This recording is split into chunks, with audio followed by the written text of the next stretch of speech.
നമുക്ക് പ്രാർത്ഥിക്കാം. വാഴ്ത്തപ്പെട്ട കർത്താവേ, ഞങ്ങൾക്ക് തരുന്ന എല്ലാ നല്ല സന്ദർഭങ്ങൾക്കായും സ്തോത്രം. ശാന്തമായ ദിവസത്തിനായി സ്തോത്രം. കൂടി വരാൻ തന്നിരിക്കുന്ന മനോഹരമായ ദൈവാലയത്തിനായി സ്തോത്രം.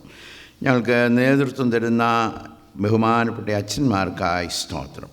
കർത്താവെ, ഞങ്ങൾക്ക് തന്നിരിക്കുന്ന എല്ലാ സാഹചര്യത്തിനും ഇവിടം വരെ വരുവാനുള്ള ആരോഗ്യം തന്നതിനായി ഞങ്ങളങ്ങേ സ്തുതിക്കുന്നു.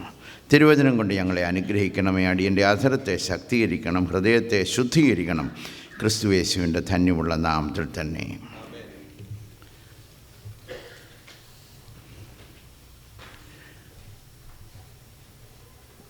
ദാനിയേലിൻ്റെ പുസ്തകം 1-ാം അധ്യായവും 3-ാമത്തെ അധ്യായവുമാണ് നാം കഴിഞ്ഞ 2 രാത്രികളിൽ ചിന്തിച്ചത്. അഭക്തി നിറഞ്ഞ ലോകത്തിൽ ഭക്തിയോടെ ജീവിക്കുന്നത് എങ്ങനെയാകുന്നു എന്നാണ് 1-ാമത്തെ അധ്യായം ആധാരമാക്കി നാം ആദ്യ രാത്രിയിൽ ചിന്തിച്ചത്. ഇന്നലെ രാത്രിയിൽ വിശ്വാസം ശോധന ചെയ്യപ്പെടുമ്പോൾ നമ്മുടെ വിശ്വാസം എങ്ങനെ പ്രകടിപ്പിക്കണമെന്നും തികഞ്ഞ വിശ്വാസത്തിന് ദൈവത്തിൽ നിന്ന് ലഭിക്കുന്ന പ്രതിഫലം എന്താകുന്നു എന്നും നാം ഇന്നലെ ചിന്തിക്കുകയുണ്ടായി.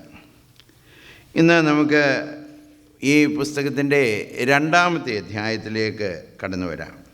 പ്രിയപ്പെട്ട ദൈവദാസൻ ചില വാക്യങ്ങൾ മാത്രമേ വായിച്ചുള്ളൂ. കാരണം ദീർഘമായ ഒരു അധ്യായമാണ്. 49 വാക്യങ്ങളുള്ളതുകൊണ്ട് മുഴുവനായി വായിച്ചാൽ നമ്മുടെ സമയം പോകുന്നത് കൊണ്ടാണ് ആ വേദഭാഗം മുഴുവനായി വായിക്കാഞ്ഞത്.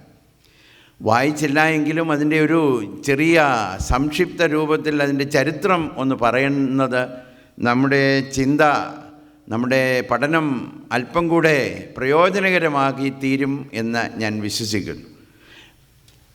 കാരണം ഒരു പക്ഷേ പഴക്കം കൊണ്ട് മറന്നുപോകാൻ, ഈ വേദഭാഗം മറന്നുപോകാൻ സാധ്യതയുള്ളതുകൊണ്ട് ചിലരെയൊക്കെയെങ്കിലും ഞാൻ ആ ചരിത്രം ഒന്ന് ആവർത്തിച്ച് പറഞ്ഞ് ഓർപ്പിക്കുവാനായി ആഗ്രഹിക്കും.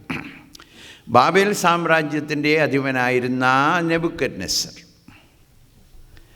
അദ്ദേഹത്തിൻ്റെ 2-ാമത്തെ ആണ്ടിൽ, വാഴ്ചയുടെ 2-ാമത്തെ ആണ്ടിൽ, അദ്ദേഹത്തിൻ്റെ രാത്രിയിൽ ഒരു സ്വപ്നം ദൈവം നൽകി.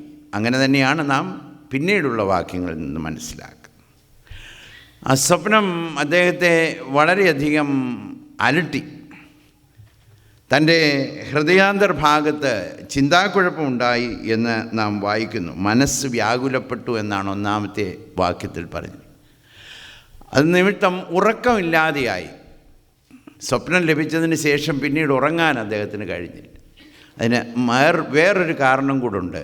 കണ്ട സ്വപ്നം എന്താണെന്ന് മറന്നു പോവുകയും ചെയ്തു.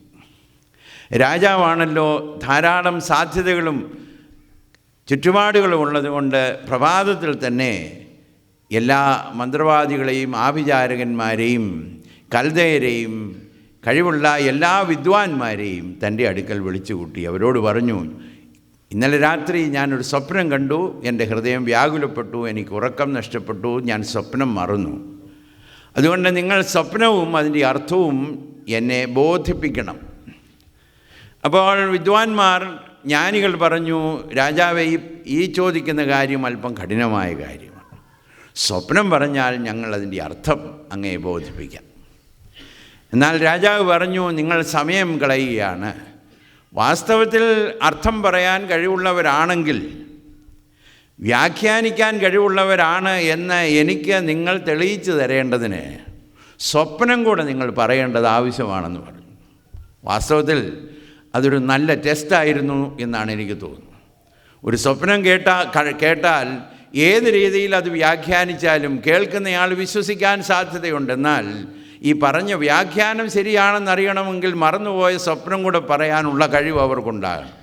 അപ്പോൾ രാജാവ് ഒരല്പം സമർത്ഥനാണ്.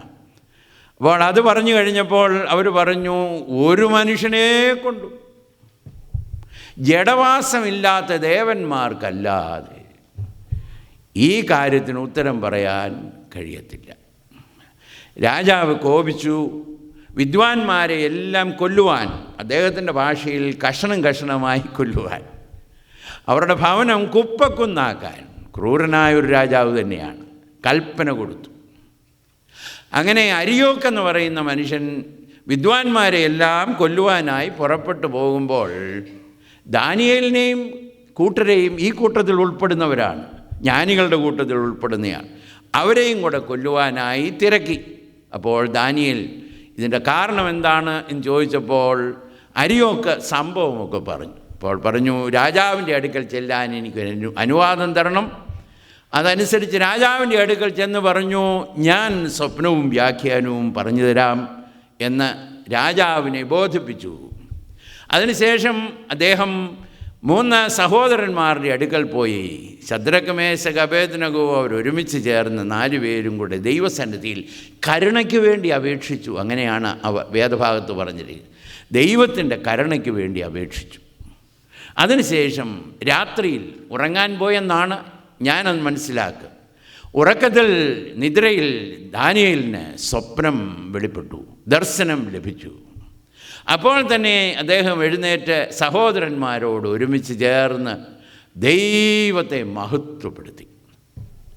അധികാലത്തെ എഴുന്നേറ്റ് രാജാവിൻ്റെ അടുക്കൽ പോവുകയല്ലായിരുന്നു, അരിയോക്കിൻ്റെ അടുക്കലാണ് പോയത്. കാരണം അല്പം താമസിച്ചാൽ വിദ്വാൻമാർ പലരും കൊല്ലപ്പെടും. അതുകൊണ്ട് ആദ്യം പോയി അരിയോക്കിൻ്റെ ആ നടപടിക്ക് ഒരു വിരാമം കൽപ്പിച്ചു. കാരണം രാജാവിൻ്റെ അടുക്കൽ പോയി സ്വപ്നം പറയുന്ന സമയം കൊണ്ട് അരിയോക്ക് അനേക വിദ്വാൻമാരെ കൊല്ലാൻ സാധ്യതയുള്ളതുകൊണ്ട് ദൈവകൃപയുള്ള ഈ മനുഷ്യൻ ആദ്യം രാജാവിനോട് പോയി പറയുകയല്ല, വിദ്വാൻമാരെ കൊല്ലുവാനായി പുറപ്പെട്ട അരിയോക്കിന് ഈ കാര്യം പറഞ്ഞു.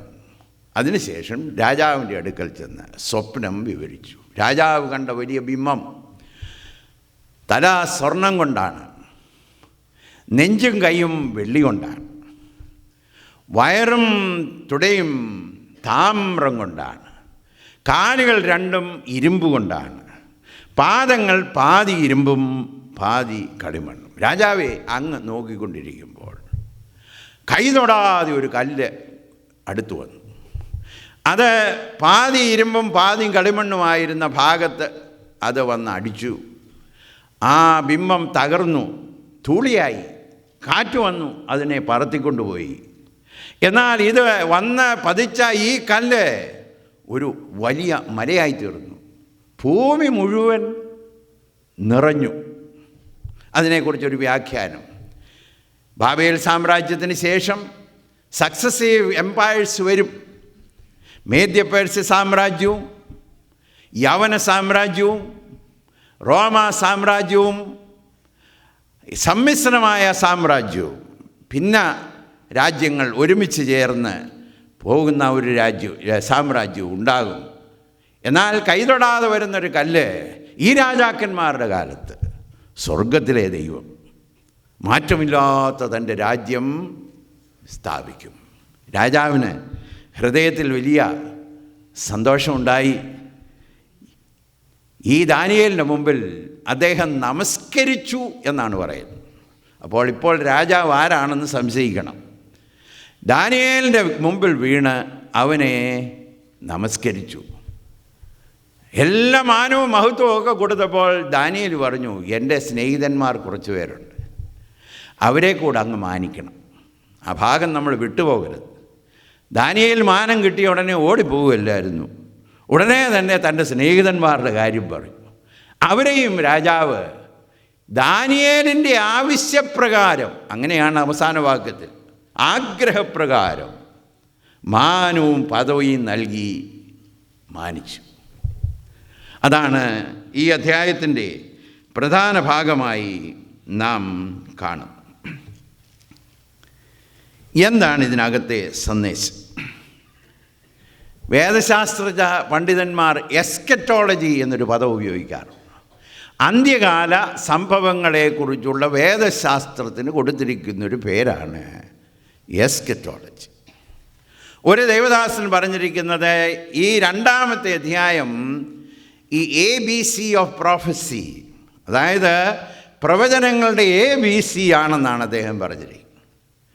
ഇനിയും മറ്റു ഭാഗങ്ങളിൽ കാണുന്ന എല്ലാ പ്രവചനങ്ങളും ഇതിനകത്ത്, ഇതിൻ്റെ ബേസിക് ഗ്രിഡ് ഇതിനകത്തുണ്ട്. ഇതിൻ്റെ വിശദമായിട്ടുള്ളതാണ് മറ്റു ഭാഗങ്ങളിലൊക്കെ നൽകിയിരിക്കുന്നത്. അന്ത്യകാല സംഭവങ്ങൾ ഈ രാജാവിന് ലഭിക്കുന്നത് അതിൻ്റെ പ്രവചനത്തിൻ്റെ ബേസിക് രൂപമാണ് എന്ന് നാം മനസ്സിലാക്കും. എന്നാൽ ഇതിനകത്തൂടെ പ്രവചനത്തിലേക്ക് പോകാനല്ല ഇന്ന് രാത്രി ഞാൻ ആഗ്രഹിക്കുന്നത്. ഒരുപക്ഷെ സ്പർശിക്കുമായിരിക്കും. എല്ലാം നഷ്ടപ്പെട്ട ഒരു സമൂഹത്തിന്, ദാനിയേലിനെ പോലെ പ്രവാസത്തിൽ കഴിയുന്ന ഒരു സമൂഹത്തിന് നിരാശ വരുന്ന സന്ദർഭങ്ങളിൽ ദൈവം ഇതിനകത്തൂടെ കൊടുക്കുന്നൊരു ദൂതുണ്ട്. ദൈവത്തിന് ഇപ്പോഴും ഒരു പദ്ധതിയുണ്ട്. ദൈവം അവർക്ക് വേണ്ടി ഒരു പദ്ധതി ഒരുക്കിക്കൊണ്ടിരിക്കുകയാണ്. God is a plan for them. ഒരു പക്ഷേ ചിന്തിക്കാൻ സാധ്യതയുണ്ട്, ദൈവം മറന്നു കളഞ്ഞു, ഇനി ഞങ്ങൾക്കൊരു ഭാവിയുണ്ടോ, എന്താണ് ഇതിൽ വരാൻ പോകുന്നത് ഒക്കെ ചിന്തിക്കുമ്പോൾ ദൈവത്തിന് അവരെക്കുറിച്ച് വലിയൊരു ഭാവിയുണ്ട്. 2 കിങ്ഡംസാണ് ഇതിനകത്ത് തെളിഞ്ഞു നിൽക്കുന്നത്. 2 സാമ്രാജ്യങ്ങൾ. ഒന്ന് മനുഷ്യൻ്റെ എംപയർ, 2 ദൈവത്തിൻ്റെ രാജ്യം. Kingdom of man and the kingdom of God.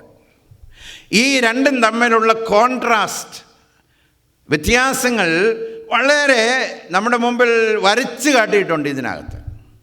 അതുകൊണ്ട് ഇന്ന് ഈ വേദഭാഗം ചിന്തിക്കുന്ന സമയത്ത് നാം ഏത് കിങ്ഡത്തിലാണ്, ഏത് രാജ്യത്തിലാണ് എന്ന് ശോധന ചെയ്യാനുള്ള ഒരവസരം കൂടെയാണ്.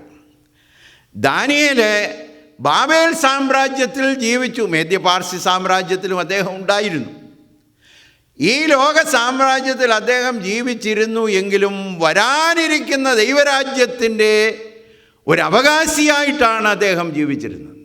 നീയോ ദാനിയേലേ പോയി വിശ്രമിച്ചു കൊള്ളുക, അവസാന നാളിൽ നീ എഴുന്നേറ്റ് വരും, നിനക്കൊരു ഓഹരി വെച്ചിട്ടുണ്ട്.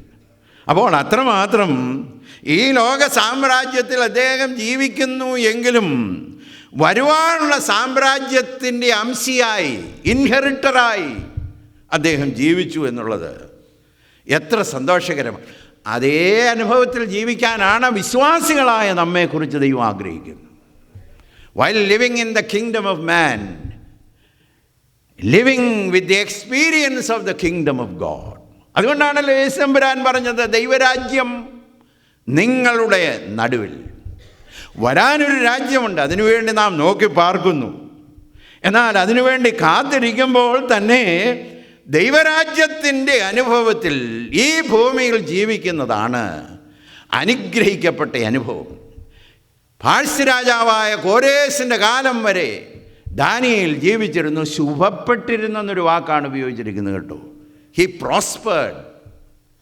ഇത്രമാത്രം ശുഭപ്പെട്ട് ജീവിച്ചിരുന്നുവെങ്കിലും അദ്ദേഹത്തിൻ്റെ ആശയും ആഗ്രഹവും കാഴ്ചപ്പാടുമെല്ലാം വരാനുള്ള ദൈവരാജ്യത്തെക്കുറിച്ചായിരുന്നു. അങ്ങനെ തന്നെ ജീവിക്കാൻ ദൈവം നമ്മളെക്കുറിച്ച് ആഗ്രഹിക്കും. നമുക്ക് ഇതിനകത്തുള്ള ആ കോൺട്രാസ്റ്റ് എല്ലാം നോക്കാൻ പോവുകയാണ്. 4 കാര്യങ്ങൾ ചിന്തിക്കണം. പ്രതിസന്ധികളിൽ ഈ 2 കൂട്ടർ, ഈ 2 സാമ്രാജ്യത്തിൽ ജീവിക്കുന്നവരുടെ പ്രതികരണത്തിലുള്ള വ്യത്യസ്തത, contrast in the reaction during the crisis. രണ്ടും വളരെ വ്യത്യസ്തമാണ്. ദൈവരാജ്യ അനുഭവത്തിൽ ജീവിക്കുന്നവരും ലോക സാമ്രാജ്യത്തിൻ്റെ സ്വാധീനത്തിൽ ജീവിക്കുന്നവരും തമ്മിൽ വ്യത്യാസമാണ്. അതുമാത്രമല്ല, ഈ 2 കൂട്ടർ ജീവിക്കുന്ന സമൂഹത്തിൽ അവരെ സ്വാധീനിച്ചിരിക്കുന്ന ജ്ഞാനം, ലോകജ്ഞാനം, ദൈവജ്ഞാനം, അത് തമ്മിലും വ്യത്യാസമുണ്ട്. അതുമാത്രമല്ല, ദൈവരാജ്യ അനുഭവത്തിൽ ജീവിച്ചിരിക്കുന്നവർ ഈ ഭൂമിയിൽ ജീവിക്കുമ്പോൾ അവർ തമ്മിലുള്ള ബന്ധത്തിനും, ഈ ലോക സാമ്രാജ്യത്തിൽ ഭൗമിക അനുഭവത്തിൽ ജീവിക്കുന്നവർ ബന്ധങ്ങൾ തമ്മിലും ഒരു വലിയ കോൺട്രാസ്റ്റ് ഇതിനകത്ത് കാണുന്നുണ്ട്. അതുമാത്രമല്ല, അവസാനമായി ഈ ലോക സാമ്രാജ്യത്തിന് ശേഷം വരാനുള്ള സാമ്രാജ്യത്തിൻ്റെ ശ്രേഷ്ഠത, കോൺട്രാസ്റ്റ് ബിറ്റ്വീൻ ദ കിങ്ഡംസ്. അതുകൊണ്ട് ഇന്ന് രാത്രിയിൽ ശ്രദ്ധയോടെ ഇരിക്കണം. ഇത് പറഞ്ഞു മനസ്സിലാക്കാനുള്ള കൃപ ദൈവം എനിക്ക് തരണമേ എന്ന് ഞാൻ പല പ്രാവശ്യം ദൈവത്തോട് പ്രാർത്ഥിച്ചു. അത് കേട്ട് അനുഗ്രഹിക്കപ്പെട്ട് ദൈവരാജ്യത്തിൻ്റെ അനുഭവമുള്ളവരായി ഭൂമിയുടെ പരപ്പിൽ ജീവിപ്പാൻ ദൈവം നമ്മെ സഹായിക്കട്ടെ എന്ന് ഞാൻ പ്രാർത്ഥിക്കുന്നു. വളരെ ശ്രേഷ്ഠനായ ഒരു രാജാവായിരുന്നു Nebuchadnezzar, A builder of the kingdom. ഒരു വിധത്തിൽ ദൈവവചനത്തിൽ പറഞ്ഞിരിക്കുന്നത് പോലെ അതിനേക്കാൾ ശ്രേഷ്ഠമായ ഒരു സാമ്രാജ്യം ഉണ്ടായിട്ടേ ഇല്ല. സക്സസീവ് കിങ്ഡംസ് എല്ലാം ഇൻഫീരിയർ ആയിരുന്നു. അങ്ങേക്കാൾ താണതായ രാജ്യം. അങ്ങനെയാണ് ദാനിയേൽ അടുത്ത സാമ്രാജ്യത്തെക്കുറിച്ച് പറഞ്ഞിരിക്കുന്നത്. അങ്ങ് ഉണ്ടാക്കുന്ന സാമ്രാജ്യത്തെക്കാൾ താണതായ ഒരു സാമ്രാജ്യം. അപ്പോൾ ഏറ്റവും മനോഹരമായും ശ്രേഷ്ഠമായതും വലിയതുമായ സാമ്രാജ്യത്തിൻ്റെ അധിപനായിരുന്നു a builder of a great kingdom. എന്നാൽ അങ്ങനെ ജീവിക്കുന്ന മനുഷ്യന് ദൈവം ഒരു ദൂത് കൊടുക്കാൻ താല്പര്യപ്പെട്ടു.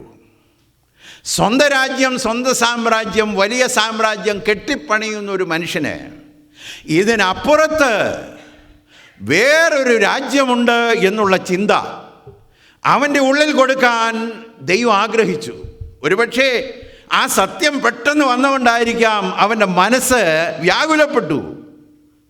അതുമാത്രമല്ല, അവൻ്റെ ഉറക്കം അവന് നഷ്ടപ്പെട്ടു.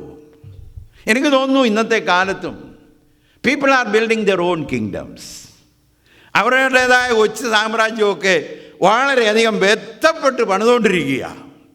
ജീവിത ചുറ്റുപാടുകൾ ബന്ധപ്പെട്ട് പണിയുന്നവരുണ്ട്, കുടുംബം അങ്ങനെ പണിത് കൊണ്ടുവരുന്നവരുണ്ട്, ജീവിതത്തിൻ്റെ വസ്തുവകകളൊക്കെയും വർദ്ധിപ്പിച്ചുകൊണ്ടിരിക്കുന്നവരുണ്ട്, സ്വാധീനത്തിൻ്റെ സാമ്രാജ്യം വർദ്ധിപ്പിച്ചുകൊണ്ടിരിക്കുന്നവരുണ്ട്, നിരന്തരം പണിതുകൊണ്ടിരിക്കുകയാണ്. അങ്ങനെ പണിതുകൊണ്ടിരിക്കുന്ന അനേകരും മറന്നു പോകുന്നൊരു കാര്യമുണ്ട്. ഇതിനപ്പുറത്ത് വേറൊരു രാജ്യമുണ്ട്, വരാനുള്ളൊരു രാജ്യമുണ്ട്. ഇനിയും ഭാവിയിൽ സംഭവിപ്പാനുള്ളത് ചില കാര്യങ്ങളുണ്ട് എന്നുള്ളത് ഞാനും നിങ്ങളും മറന്നു പോകരുത്. അതിനുവേണ്ടി ഓർപ്പിക്കാനായി ദൈവം തമ്പുരാൻ അദ്ദേഹത്തിന് ഒരു ദർശനം കൊടുത്തു. ദൈവത്തിൻ്റെ പദ്ധതിയിൽ എന്തുകൊണ്ടോ സ്വപ്നത്തിൽ കൂടെയൊക്കെ ദൂത് കൊടുക്കുന്ന ഒരു പതിവ് അക്കാലത്തുണ്ടായിരുന്നു. എന്നാൽ ദൈവവചനം ധാരാളമായി നമുക്ക് ലഭിച്ച് ക്രമീകരിക്കപ്പെട്ട രീതിയിൽ പുസ്തക രൂപത്തിൽ ദൈവം നമുക്ക് തന്നു കഴിഞ്ഞപ്പോൾ തമ്പുരാൻ സ്വപ്നത്തിൽ കൂടെ സംസാരിക്കുന്നത് വിരളമാക്കി. അങ്ങനെ ഞാൻ പറഞ്ഞുള്ളൂ. ഇപ്പോഴും ദൈവത്തിന് സംസാരിക്കാൻ കഴിയും. കാരണം തമ്പുരാൻ സോവറിനാണ്. സ്വപ്നത്തിൽ കൂടെ സംസാരിക്കണമെന്ന് തമ്പുരാന് തോന്നിയാൽ ഇന്ന് ആര് തീരുമാനിച്ചാലും അദ്ദേഹം സംസാരിക്കും. എന്നാൽ ദൈവവചനം നമുക്ക് ധാരാളമായി ലഭിച്ചിരിക്കുന്നത് കൊണ്ട് സാധാരണമായി ദൈവം സംസാരിക്കുന്നത് തൻ്റെ വചനത്തിൽ കൂടിയാണ്. എന്നാൽ അക്കാലത്ത് അബീമലേക്ക് എന്ന് പറയുന്ന രാജാവിനോട് ദൈവം സംസാരിച്ചു സ്വപ്നത്തിലാണ്. കാരണം അബ്രഹാമിൻ്റെ ഭാര്യ സാറായെ തൻ്റെ ഭവനത്തിൽ കൊണ്ടുവന്ന് വെച്ച് അന്ന് അവളോടുകൂടെ വസിക്കുവാനായി തീരുമാനിക്കുമ്പോൾ അബ്രഹാമിൻ്റെ സഹോദരിയാണെന്നുള്ള ധാരണയിലാണ് അദ്ദേഹം തൻ്റെ കൊട്ടാരത്തിലേക്ക് സ്വീകരിച്ചത്. എന്നാൽ രാത്രിയിൽ ദൈവം ആ മനുഷ്യനോട് കരുണ തോന്നി അദ്ദേഹത്തോട് രാത്രിയിൽ സ്വപ്നത്തിൽ സംസാരിച്ചു. ഫറവോനോട് ദൈവം സ്വപ്നത്തിൽ വരാനുള്ള ക്ഷാമത്തെക്കുറിച്ച് സംസാരിച്ചു. പീലാത്തോസിൻ്റെ ഭാര്യയോട് ആ വലിയ ജഡ്ജ്മെൻ്റ് നടക്കുന്ന സമയത്ത് പറഞ്ഞു, ഈ നീതിമാൻ്റെ കാര്യത്തിൽ നീ ഇടപെടരുതേ. ഇന്നലെ രാത്രിയിൽ ദൈവം എന്നോട് സ്വപ്നത്തിൽ കൂടെ സംസാരിച്ചു. അപ്പോൾ ദൈവം സംസാരിക്കുന്നു. ഈ ടോക്സ് ത്രൂ ഡ്രീംസ്. ആ രീതിയിൽ അവനോട് സംസാരിച്ചപ്പോൾ മനസ്സ് വ്യാകുലപ്പെട്ടു, ഉറക്കം ഇല്ലാതെയായി. ഇവിടെ രണ്ട് കൂട്ടരെ നമുക്ക് നോക്കണം. ദൈവരാജ്യത്തെക്കുറിച്ചുള്ളൊരു ദർശനം കിട്ടിയപ്പോൾ ഉറക്കം നഷ്ടപ്പെട്ട ഒരു കൂട്ടർ, എന്നാൽ യാതൊരു രീതിയിലും ജീവിതത്തിൻ്റെ പ്രതിസന്ധികളിൽ സ്വസ്ഥത നഷ്ടപ്പെടാത്ത വേറൊരു കൂട്ടർ, ദാനിയേലും സഹോദരങ്ങളുമാണ്. രാജാവിന് സ്വപ്നം വന്നു കഴിഞ്ഞപ്പോൾ അദ്ദേഹത്തിൻ്റെ സ്വസ്ഥത നഷ്ടപ്പെട്ടു. സാധാരണ മനുഷ്യനല്ല. ഉറക്കം നഷ്ടപ്പെടേണ്ട ആവശ്യമില്ല. കാരണം 3 കാര്യങ്ങൾ നിങ്ങളുടെ മുമ്പിൽ അദ്ദേഹത്തിൻ്റെ ക്രെഡിറ്റായിട്ട് പറയാനുള്ള 3 കാര്യങ്ങൾ പറയാൻ ആഗ്രഹിക്കുന്നു. ഇതുപോലെ വലിയ സാമ്രാജ്യത്തിൻ്റെ ഉടമ ആരുണ്ട്? an eastern king, experienced soldier, Victor in battles, builder of a great city. നേട്ടങ്ങൾ വലുതല്ലയോ? അദ്ദേഹത്തെക്കുറിച്ച് ദാനിയേൽ തന്നെ പറഞ്ഞു, ശ്രദ്ധിക്കുക, തിരുമനസ്സുകൊണ്ട് രാജാതി രാജാവാകുന്നു. ദാനിയേലിൻ്റെ പുസ്തകം 2-ാമത്തെ അധ്യായത്തിൻ്റെ 37-ാം വാക്യം. സ്വർഗസ്ഥനായ ദൈവം തിരുമനസ്സിലേക്ക് രാജ്യത്വവും ഐശ്വര്യവും ശക്തിയും മഹത്വവും നൽകിയിരിക്കുന്നു. ഇതിൽ കൂടുതൽ ലഭിക്കാനുണ്ടോ? 38-ാമത്തെ വാക്യം 2:38 ശ്രദ്ധിക്കുക. മനുഷ്യർ പാർക്കുന്ന ഇടത്തൊക്കെ അവരെയും കാട്ടിലെ മൃഗങ്ങളെയും ആകാശത്തിലെ പക്ഷികളെയും അവൻ തൃക്കൈയിൽ തന്ന് എല്ലാറ്റിനും തിരുമനസ്സിനെ അധിപതിയാക്കിയിരിക്കുന്നു. ഇതിൽ കൂടുതൽ പൊസസ് ചെയ്യാൻ എന്തെങ്കിലും ഉണ്ടോ? മനുഷ്യനെയും കൊടുത്തു, മൃഗങ്ങളെയും കൊടുത്തു, പക്ഷികളെയും കൊടുത്തു, സകലത്തെയും ആ മനുഷ്യൻ്റെ കയ്യിലോട്ട് കൊടുത്തു. അപ്പോൾ പൊസഷൻസ്, ശ്രദ്ധിച്ചോണേ, പൊസഷൻസ് സമാധാനം തരണമെങ്കിൽ ഈ മനുഷ്യൻ വാസ്തവത്തിൽ നല്ല സമാധാനം ഉണ്ടാകും. കിട്ടാൻ ഇനി ഒന്നുമില്ല. നമുക്കൊക്കെ ആണെങ്കിൽ ഇനിയും കിട്ടേണ്ട, നേടേണ്ട പല കാര്യങ്ങളുണ്ട്. ഈ മനുഷ്യൻ ഇനിയും ലഭിക്കേണ്ടതായ ഒരു കാര്യവുമില്ല. മഹത്വവും ഐശ്വര്യവും സമൃദ്ധിയും എല്ലാം ദൈവം തൃക്കൈയിലോട്ട് കൊടുത്തു. എങ്കിലും ഉറക്കമില്ല. രണ്ടാമത് നോക്കിക്കോട്ടെ, അദ്ദേഹത്തിന് ലഭിച്ച സുഖ സൗകര്യങ്ങൾ. 2-ാമത്തെ അധ്യായത്തിൻ്റെ 29-ാമത്തെ വാക്യത്തിൽ അദ്ദേഹത്തിന് ലഭിച്ച ഈ ദർശനം എപ്പോഴാണ് എന്ന് പറഞ്ഞിട്ടുണ്ട്. ഇനിമേൽ സംഭവിക്കാനുള്ള എന്ത് എന്നുള്ള വിചാരം പള്ളിമെത്തയിൽ വെച്ച് തിരുമനസ്സിലുണ്ടായി. അപ്പോൾ എപ്പോഴാണ്? പള്ളിമെത്ത. അപ്പോൾ അന്നത്തെ കാലത്തെ രാജകീയ ബെഡിനെ വിശേഷിപ്പിക്കുന്നതാണ് പള്ളിമെത്ത എന്ന് പറഞ്ഞാൽ മോസ്റ്റ് കംഫർട്ടബിൾ ബെഡ്. ഞങ്ങളുടെ നാട്ടിലൊക്കെ ഇപ്പോൾ ഒരു പ്രത്യേക ബെഡ് മാട്രസിന് അഡ്വർടൈസ്മെൻ്റ് ഉണ്ട്. നിങ്ങൾ പോയിട്ടുള്ളവരോ കണ്ടു കാണും. അതിന് കൊടുത്തിരിക്കുന്ന പേര് ഡോക്ടർ സ്ലീപ്പ് എന്നാണ്. എന്ന് പറഞ്ഞാൽ അത് കിടന്നാൽ അങ്ങ് ഉറങ്ങിപ്പോകുന്ന, ഒരു വിധത്തിൽ പറഞ്ഞാൽ അന്ന് കിട്ടാവുന്നതിലേക്കും ഏറ്റവും മനോഹരമായ ബെഡ്. പക്ഷെ അതിൽ കിടന്നിട്ടും അദ്ദേഹത്തിന് ഉറക്കമില്ല. അപ്പോൾ ചുറ്റുപാട് വർദ്ധിച്ചതുകൊണ്ട് സമാധാനം ഉണ്ടാകണമെന്നും ഉറക്കം കിട്ടണമെന്നും ഇല്ല. സുഖസൗകര്യങ്ങൾ എത്ര വർദ്ധിപ്പിച്ചാലും ഉറക്കം ലഭിക്കണമെന്ന് ഇല്ല. അങ്ങനെയല്ലയോ നെബൂഖദ്നേസറിൻ്റെ ചരിത്രത്തിൽ? നെബൂഖദ്നേസർ വരെ ഒന്നും പോകണ്ടെന്നാണ് എനിക്ക് തോന്നുന്നു. അനേക സ്ഥലങ്ങളിൽ ഇന്ന് സമാധാനമില്ല. എല്ലാം ഉണ്ട്, ഒരു വിധത്തിൽ ഇനിയും നേടാനൊന്നുമില്ല. പക്ഷെങ്കിൽ ഒരു കാര്യം ഇപ്പോഴില്ല, ദേ ഡോണ്ട് ഹാവ് റെസ്റ്റ്. ഒരു സമാധാനമില്ല, ഒരു സംതൃപ്തിയില്ല. Something is missing. ഇത് മാത്രമല്ല, ഈ മനുഷ്യനുള്ളതുപോലെ സെക്യൂരിറ്റി